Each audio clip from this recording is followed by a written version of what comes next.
반갑습니다. 붓다의 복과 지혜입니다.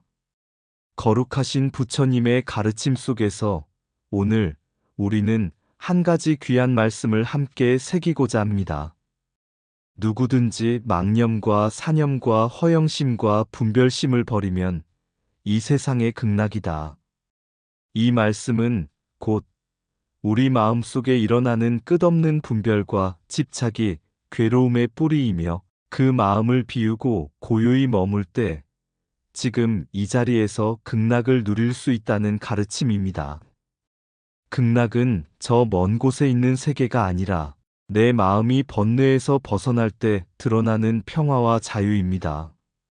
부처님께서 전하신 참뜻은 나의 해탈만이 아니라 모든 중생과 함께하는 깨달음입니다. 오늘 이 법문과 수행을 통해 우리 모두가 감사와 평등심을 잊지 않고 이 삶의 매 순간을 극락으로 삼을 수 있기를 발언합니다. 자, 그럼 누구든지 망념과 사념과 허용심과 분별심을 버리면 이 세상의 극락이다. 그 여정을 함께 해볼까요? 어느 날 한 제자가 부처님께 여쭈었습니다. 세존이시여, 극락세계는 어디에 있습니까? 저는 그곳에 태어나기를 늘 발언합니다. 부처님께서는 미소를 지으시며 발밑의 흙을 가만히 손가락으로 짚으셨습니다. 이 땅이 곧 극락이다. 제자는 놀라며 다시 물었습니다. 어찌 이 괴로움과 번뇌가 가득한 세상이 극락입니까? 부처님께서 말씀하셨습니다.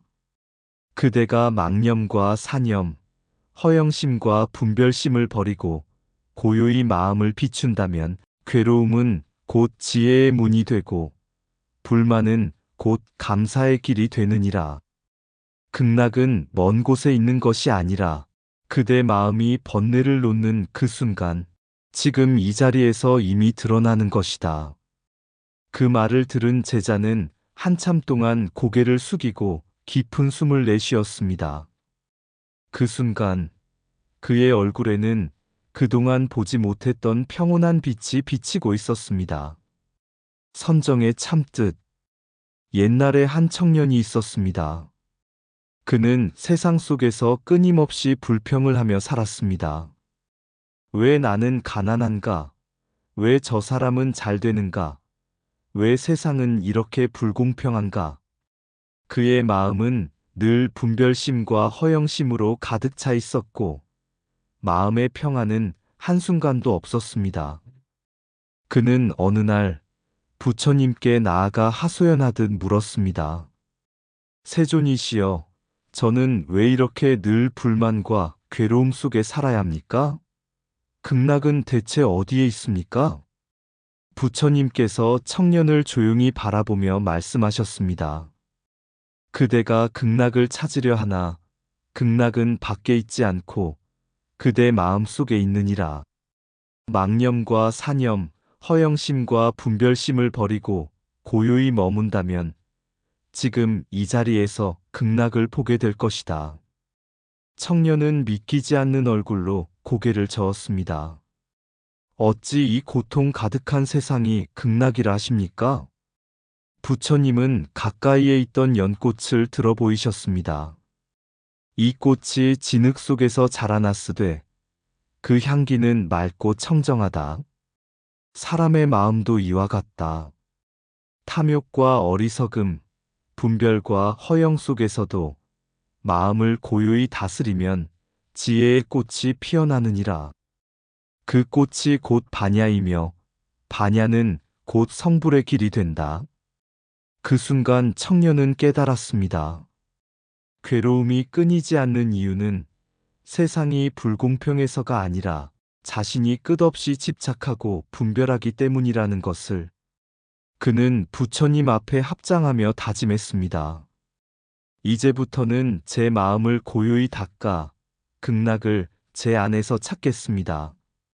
불만과 고통은 외부가 아니라 내 마음의 망념과 분별심에서 비롯됩니다.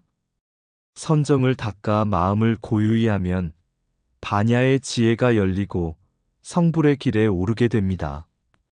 극락은 저 먼 세계가 아니라 지금 이 자리에서 마음을 다스릴 때 드러납니다. 망념을 놓는 순간 극락은 멀리 있지 않고 내 안에 드러난다. 사념과 허영심은 번뇌의 불꽃이요. 선정은 그 불을 끄는 맑은 물이다. 세상이 괴로운 것이 아니라 분별하는 내 마음이 괴로움을 만든다. 마음을 고요히 하면 가장 시끄러운 곳도 선방이 된다. 극락은 죽어서 가는 곳이 아니라 집착을 놓는 순간 바로 열리는 문이다. 허영심은 나를 속박하고 고요함은 나를 해방한다. 선정은 단순히 생각을 멈추는 것이 아니라 지혜를 여는 길이다. 마음속의 분별을 버릴 때 진정한 평등이 시작된다. 불만은 어리석음의 그림자요. 감사는 깨달음의 빛이다. 반야지에는 멀리 있지 않다. 고요한 마음에서 꽃처럼 피어난다. 성불의 길은 외부에서 찾는 것이 아니라 나의 마음을 다스림에서 시작된다. 내 마음을 다스릴 수 있다면 세상의 풍파도 나를 흔들지 못한다. 모든 고통은 집착에서 오고 모든 해탈은 놓아버림에서 온다. 선정은 마음을 묶는 굴레가 아니라 마음을 자유롭게 하는 열쇠다. 망념을 버린 자는 극락을 찾지 않고도 이미 극락 속에 살아간다. 원효대사의 깨달음. 신라시대 원효대사께서는 수행에 정진하면서도 제자들에게 항상 말씀하셨습니다. 선정을 닦기 전 먼저 5가지를 갖추어야 한다. 고요한 곳에 머물고 계율을 청정히 지키며 의식주가 지나치게 부족하지 않아야 하고 선지식을 만나 바른 길을 배워야 하며 세속에 잡된 인연과 번뇌를 끊어내야 한다. 이것이 바로 수행의 바탕이 된다. 제자 하나가 물었습니다. 스님, 이 조건을 갖춘 다음에는 어떻게 해야 합니까? 원효대사께서는 미소를 지으며 대답하셨습니다. 마음을 단속하는 9단계가 있으니 이를 구심주법이라 한다. 내조로 마음을 안으로 돌리고 등조로 차별심을 줄이며 안조로 평등한 생각마저 놓고 근조로 모든 것이 무상임을 꿰뚫으며 조순으로 마음을 어지럽히지 않으며 적정으로 동요를 가라앉히고 최극정으로 경계를 끊으며 전조일치로 어느 때나 적정을 유지하고 마지막 등지에 이르면 마음은 스스로 고요하여 진여 삼매에 드느니라. 그러나 수행의 길은 평탄하지 않았습니다. 어느 날 한 제자가 100일 기도를 하던 중 마음이 점점 조급해지고 짜증이 일어났습니다. 작은 일에도 화가 나고 동료 수행자를 미워하는 마음이 생겨났습니다. 그는 원효대사께 달려와 하소연했습니다. 스님, 저는 수행을 하면 할수록 마음이 더 거칠어집니다. 극락은커녕 지옥 같은 마음뿐입니다. 원효대사께서는 제자의 어깨에 손을 얹으며 말씀하셨습니다. 그것이 바로 마장이니라. 수행이 깊어질수록 번뇌는 마지막 힘을 다해 그대를 흔든다. 그러나 그대가 집착하지 않고 지켜보기만 한다면 마장은 저절로 사라지고 지혜로 변하게 될 것이다. 제자는 눈물을 흘리며 고개를 숙였습니다. 그날 이후 그는 번뇌가 일어날 때마다 싸우지 않고 다만 알아차리며 조용히 관했습니다. 그러자 어느 순간 그 마음은 더 이상 그를 흔들지 못했습니다. 수행은 조건을 갖추는 것에서 시작한다. 고요, 계율, 의식주, 선지식, 번뇌 끊음. 구심주법은 마음을 점차 고요히 하여 성불에 이르는 길이다. 수행의 길에는 반드시 마장이 따르지만 집착하지 않고 지켜볼 때 그것은 지혜로 변한다. 고요한 곳에 머무를 때 내 마음은 비로소 나 자신을 비춘다. 계율은 나를 속박하는 것이 아니라 나를 지켜내는 보호막이다. 의식주의 만족은 탐욕이 아니라 수행의 뿌리를 지탱하는 토대이다. 선지식과의 만남은 삶을 바꾸는 가장 큰 인연이다. 번뇌를 끊지 못하면 길은 흐려지고 번뇌를 놓으면 길은 환히 드러난다. 마음을 안으로 돌리면 세상은 더 이상 나를 흔들지 못한다. 차별심을 줄이면 모든 존재가 평등하게 보인다. 생각마저 놓아버리면 고요 속에 진정한 편안함이 찾아온다. 무상을 깨닫는 순간 집착의 뿌리는 뽑힌다. 마음을 바깥으로 쏟지 않을 때 수행은 더욱 깊어진다. 동요 없는 적정의 순간 지혜는 고요 속에서 빛난다. 마음을 끊어내면 바깥 경계조차 그림자처럼 사라진다. 언제 어디서든 고요를 지킬 때 삶 전체가 수행이 된다. 진여 삼매에 들면 분별 없는 한마음이 모든 것을 품는다. 마장은 장애가 아니라 지혜로 들어가는 마지막 문이다. 일상 속에서 피어나는 극락. 옛날 어떤 마을에 성실히 살아가는 농부가 있었습니다.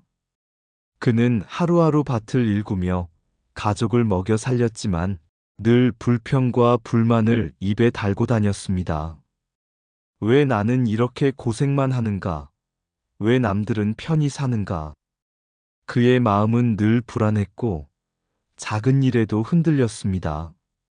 어느 날 부처님의 법문을 들을 기회가 있었습니다. 부처님께서는 말씀하셨습니다. 마음을 고요히 닦아 선정에 들면 10가지 이익이 따르느니라. 보살과 성현의 보호를 받고 유혹에 끌리지 않으며 의심이 사라지고 자비심은 더욱 자라난다. 근심이 줄어들고 세속의 쾌락에 얽매이지 않으며 삶의 모든 순간이 해탈의 씨앗이 된다. 농부는 의아해하며 여쭈었습니다. 세존이시여, 저는 밭을 갈고 땀 흘리며 사는 평범한 사람입니다. 제가 어떻게 그런 선정을 얻을 수 있겠습니까? 부처님께서는 미소를 지으시며 그의 손에 묻은 흙을 바라보셨습니다. 그대가 밭을 갈 때 불평하지 않고 씨앗을 뿌릴 때 감사한 마음으로 하고 열매를 거둘 때 모두와 나누려 한다면 그대의 마음은 이미 선정의 길을 걷고 있는 것이다. 선정은 특별한 사람이 특별한 곳에서만 닦는 수행이 아니다.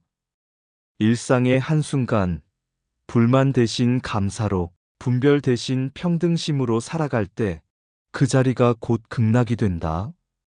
그날 이후 농부는 밭을 갈며 이렇게 속으로 중얼거렸습니다.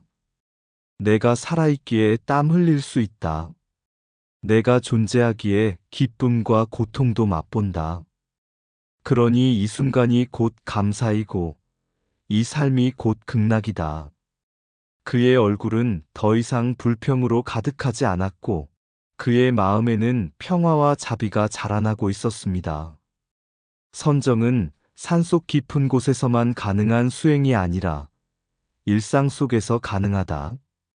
불평과 집착은 번뇌를 낳고 감사와 평등심은 극락을 드러낸다. 선정의 공덕은 우리 삶을 보호하고 의심을 없애며 자비와 지혜를 키운다. 선정은 산속에만 있는 것이 아니라 일상 속 감사의 마음에서 시작된다. 불평은 번뇌를 키우고 감사는 극락을 드러낸다.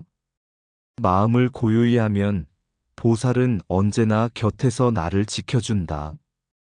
유혹에 흔들리지 않는 힘은 바깥이 아니라 내 마음의 평정에서 나온다. 의심을 버리면 길이 밝아지고 자비를 품으면 세상이 따뜻해진다. 자비심은 선정에서 자라고 선정은 자비심에서 꽃핀다. 근심은 집착에서 생기고 평온은 내려놓음에서 온다. 세속의 쾌락은 잠깐의 불꽃이요. 선정의 기쁨은 꺼지지 않는 등불이다. 삶의 모든 순간이 수행의 씨앗이라면 그대의 일상은 이미 도량이다. 한 생각에 분별을 놓을 때 한순간에 극락이 열린다. 선정은 나를 위한 길이 아니라 모두를 함께 건너게 하는 다리이다. 고요한 마음은 가장 큰 보호요. 가장 강한 무기다. 불만을 줄이고 감사를 키우면 세상은 그대로 극락이 된다. 평등심은 모든 중생을 하나의 빛으로 바라보게 한다. 극락은 미래가 아니라 지금 이 순간의 깨달음이다. 극락은 곧 이 자리. 어느 날 한 수행자가 부처님께 물었습니다. 세존이시여, 저는 늘 극락에 태어나기를 발언합니다. 그곳에 가면 더 이상 괴로움이 없고 자비와 지혜가 가득하다고 들었습니다. 저는 언제쯤 그곳에 이를 수 있겠습니까? 부처님께서는 조용히 웃으며 말씀하셨습니다. 그대는 이미 극락 속에 있느니라. 수행자는 놀라며 고개를 저었습니다. 아닙니다. 세상은 괴로움으로 가득 차 있고 사람들은 다투고 저 또한 만족이 없습니다. 어찌 이곳이 극락이라 하십니까? 부처님께서는 연못가의 물을 가리키셨습니다. 물을 보아라. 흙탕이 일면 맑음을 볼 수 없으나 흙이 가라앉으면 그 물은 본래 맑다. 마음 또한 그러하니 망념과 사념, 허영심과 분별심을 내려놓으면 괴로움은 사라지고 그 자리가 곧 극락이 된다. 수행자는 그제야 눈을 감고 호흡을 고르며 마음을 고요히 했다. 불만 대신 감사가 일어나고 분별 대신 평등심이 피어났다. 그 순간 그는 깨달았다. 극락은 먼 곳의 세계가 아니라 내가 번뇌를 놓고 자비를 품을 때 바로 지금 이 자리에 드러난다는 것을. 선정은 마음을 맑히는 수행이며 그 공덕은 곧 극락의 체험으로 이어진다. 현대의 삶 속에서도 감사와 평등심을 품는다면 그 자리가 도량이 되고 그 삶이 극락이 된다. 부처님의 참 뜻은 나 혼자만의 해탈이 아니라 모두가 함께 누리는 깨달음과 평화이다. 극락은 이 자리. 고요히 앉아 한 생각을 놓으니 불만은 흩어지고 감사가 피어난다. 허영심은 바람 따라 흘러가고 분별심은 물결 속에 잠든다. 맑은 호수 같은 마음 위에 지혜의 달이 떠오른다. 극락은 먼 곳이 아니었다. 숨 쉬는 지금, 이웃과 웃는 지금, 자비의 마음으로 살아가는 지금, 이 순간이 곧 극락, 이 마음이 곧 부처. 이상 붓다의 복과 지혜였습니다. 오늘도 복지 구족한 날 되세요. 구독과 좋아요는 붓다의 복과 지혜를 밝히는 큰 자비의 등불이 됩니다.